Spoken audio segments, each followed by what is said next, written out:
لوگ یہ کہہ رہے ہیں کہ یہ غلطی جان بوجھ کر جو وہ کی گئی. اچھا. اب معاملہ یہ تھا کہ 27ویں آئینی ترمیم میں سیف اللہ ابڑو جو پاکستان تحریک انصاف کے سینیٹر تھے، ان نے پارٹی پالیسی سے ہٹ کر 27ویں آئینی ترمیم کے حق میں ووٹ دیا، اور انہوں نے علن اعلان سینٹ کے فلور کے اوپر کھڑے ہو کر بھی اعلان کیا، اور انہوں نے کہا کہ میں فیلڈ مارشل عاصم منیر صاحب کی وجہ سے جو ہے اس 27ویں آئینی ترمیم کی حمایت کر رہا ہوں. اور ایک دفعہ نہیں، انہوں نے 2 دفعہ جو وہ آئینی ترمیم میں ووٹ دیا، جس طرح کہ وہ بعض چیزیں آگی تھی کہ اس میں آرٹیکل 6 کی میں ترمیم کرنی تھی، دوبارہ پھر جو وہ ووٹنگ پروسیس دوبارہ ہوا تھا سینٹ سے. تو بیسیکلی اس وقت ڈیفیکشن کلاز لگی تھی. ڈیفیکشن کلاز آرٹیکل 63A جو ہے وہ بالکل واضح ہے. وہ یہ کہتا ہے کہ اگر کوئی پارٹی پالیسی سے ہٹ کر اگر کوئی ووٹ دیتا ہے کوئی رکن اسمبلی، تو چونکہ وہ پارٹی پالیسی کے خلاف جو وہ گیا ہے، لہٰذا اس کے خلاف ریفرنس فائل ہوگا، اور اس ریفرنس کی بیس کے اوپر وہ جو ممبر ہوں گے وہ ڈسکوالیفائی ہوگا کہ وہ سیٹ جو وہ خالی ہو جائے گی، اس سیٹ کے اوپر دوبارہ الیکشن کیا جائے گا. پاکستان تحریک انصاف کی جانب سے پہلے تو 1 مہینہ ریفرنس ہی فائل نہیں کیا گیا. 1 مہینے بعد ان کی جانب سے ریفرنس فائل کیا گیا، اور ریفرنس فائل کرنے کے بعد آج چیئرمین سینٹ جو یوسف رضا گیلانی تھے، ان کی جانب سے اس ریفرنس کو مسترد کر دیا گیا. ٹھیک ہے. اور اس بیس کے اوپر مسترد کر دیا گیا کہ جو ریفرنس فائل کیا گیا تھا سیف اللہ ابڑو کے خلاف پاکستان تحریک انصاف کی جانب سے، آپ نے انٹرو میں کہا نا کہ خوشی کی خبر ہے، اس وقت ابھی لوگ یہ سمجھنے سے قاصر ہیں کہ یہ پاکستان تحریک انصاف کے لیے واقعی خوشی کی خبر ہے یا میں غم منانے کا. اس کی وجہ بتاتا ہوں میں نے کیوں خوشخبری قرار دی. کیونکہ جو حالات چل رہے ہیں نا، یہ ایک کم از کم بندہ کسی نہ کسی طریقے ابھی ان کے کاغذوں میں انہی کا ہے، ابھی اڑی گیا، اور اگر الیکشن ہوئے تو پتہ لگنا ہے کہ یہ بھی سیٹ گئی. یہ بھی سیٹ کی. تو اب معاملہ یہ ہے کہ آج چیئرمین سینٹ کی جانب سے پاکستان تحریک انصاف کے اس ریفرنس کو مسترد کر دیا گیا، اور مسترد کرنے کا جو جواز پیش کیا گیا وہ یہ انہوں نے تحریری طور کے اوپر دیا کہ ہم اسے تکنیکی بنیاد کے اوپر اس ریفرنس کو مسترد کرتے ہیں، کیونکہ آرٹیکل 63A میں واضح طور کے اوپر لکھا ہے کہ جو پارٹی سربراہ ہے وہ پارٹی پالیسی سے انحراف کرنے پر رکن اسمبلی کے خلاف ریفرنس فائل کرے گا، لیکن جو ریفرنس چیئرمین سینٹ کو جو وہ موصول ہوا ہے اس کے اوپر پارٹی سربراہ نہیں بلکہ پارلیمانی لیڈر کے جو ہے دستخط موجود ہے. ٹھیک ہے. تو اس تکنیکی بنیاد پر وہ ریفرنس جو ہے مسترد کر دیا گیا ہے. اب بات یہ یہاں پر آتی ہے کہ الیکشن کمیشن کی جانب سے ابھی ایک فیصلہ دیا گیا، اور الیکشن کمیشن کی جانب سے فیصلہ یہ دیا گیا ابھی ریسنٹلی آیا کہ الیکشن کمیشن جو چیئرمین پاکستان تحریک انصاف ہیں بیرسٹر گوہر، ان کی جانب سے کہا گیا کہ ہمیں مخصوص نشستوں کے حوالے سے جو وہ ہمیں دی جائے. تو اس کے اوپر یہ بات کی گئی الیکشن کمیشن کی جانب سے کہ ہم تو آپ کے جو الیکشن ہیں ان کو مانتے ہی نہیں، جس کے اوپر ہم جو بیرسٹر گوہر ہے ان کو چیئرمین ہی نہیں مانتے. ٹھیک ہے. جب ہم آپ کے انتخابات کو ہی نہیں مانتے تو ہم آپ کے بطور جو وہ چیئرمین آپ کو کیسے تسلیم کر سکتے ہیں؟ بالکل ٹھیک ہے. تو لہٰذا ہم آپ کے جو وہ لیٹر کو بھی تسلیم نہیں کرتے. اب یہاں پر معاملہ یہ آتا ہے کہ اگر یہ یہاں پر اگر چیئرمین سینٹ اگر یہاں پر مسترد نہ کرتے اس معاملے کو، تو یہ معاملہ الیکشن کمیشن کے پاس جاتا تو الیکشن کمیشن نے اسے مسترد کر دینا تھا. تو لہٰذا یہ پہلے جو مرحلہ تھا، پہلے مرحلے میں ہی پاکستان تحریک انصاف نے یہ تھا کہ یہ پی ٹی آئی چاہ رہی تھی ان کو گھر بھیجنا، اور حکومت ظاہر ہے اس بندے کو گھر کیوں بھیجے گی جس کو پی ٹی آئی گھر بھیجنا چاہتے. دیکھیں معاملہ یہاں پر بھی بڑا انٹرسٹنگ ہے فیاض. ہم ایک چیز جو وہ ذکر کر رہے تھے، 27ویں آئینی ترمیم میں پاکستان تحریک انصاف نے آن دی فلور مخالفت نہیں کی، وہاں وہ احتجاج کرتے رہے، اور انہوں نے اپنا احتجاج تو ریکارڈ کرایا، لیکن جب ووٹنگ پروسیس جو وہ جاری تھا، ووٹنگ پروسیس میں نہ سینٹ میں اور نہ قومی اسمبلی میں ووٹنگ پروسیس میں جو پاکستان تحریک انصاف نے جو وہ شمولیت کی، جس کی وجہ سے صرف جے یو آئی فے کے جو اراکین تھے وہ فلور آف دی ہاؤس کے اوپر کھڑے ہوئے، اور فلور آف دی ہاؤس کے اوپر کھڑے ہونے کے بعد انہوں نے اپنا مخالفت میں ووٹ بھی ڈالا.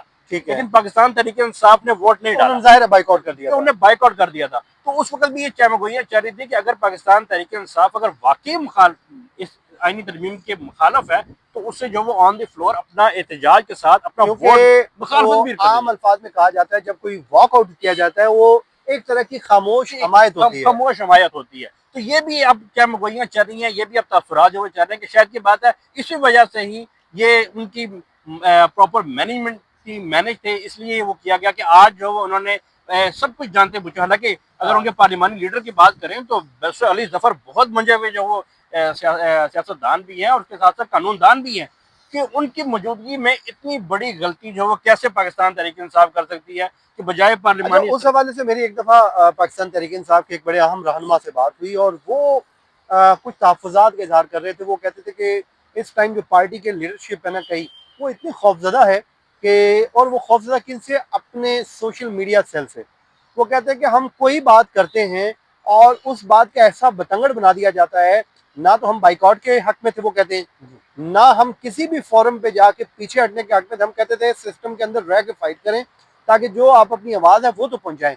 لیکن کہتے ہیں کہ یہاں پہ لوگ اب بیچارے ڈرتے ہوئے بات نہیں کرتے کیونکہ ان کا جو باہر بیٹھے سوشل میڈیا کے لوگ ہیں وہ اتنی ان کی جئی تئی پھیرتے ہیں کہ ان کو پیچھے ہٹنا پڑتا ہے. تو شاید یہی وجہ ہے کہ ہم سے جو مسلسل جو گاڑی ہے وہ چھوٹ رہی ہے. سوشل میڈیا آج بھی جو وہ سوالات اٹھا رہا ہے سوالات اٹھا رہا ہے کہ آپ نے کیسے جو وہ ایک پارلیمانی لیڈر کے جو دستخط کے ساتھ جو ریفرنس بھجوا دیا. چلیں جناب, اب یہ کس کے لیے اچھی خبر ہے کس کے لیے بری خبر ہے یہ آپ اس کا فیصلہ آپ کریں گے.